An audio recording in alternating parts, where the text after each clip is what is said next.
నాకు ఇల్లున్న ఆల్రెడీ మాకు మేమే మగారాజులం.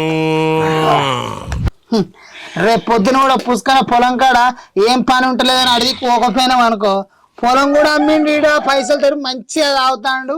ఆయనకి ఏం సుఖం కొద్ది ఉన్నదని అంటారు. మరి అది కూడా చూసుకోరు. ఎన్ని రోజులు నా పిల్లం మంచిది మంచిది అనుకున్నా కానీ అది ఇట్లా నాకాడ మంచిగా నటించి బయట ఇట్లా చేస్తాను అనుకోలే. దాని తల్లి దాని నడునేర కూడా కుటుంబ ఇంటికి వెళ్ళాక రాధా కృష్ణ అని పేరు పెట్టుకున్నాం. ఈరోజు కృష్ణగాడు ఏంటో చూపిస్తా.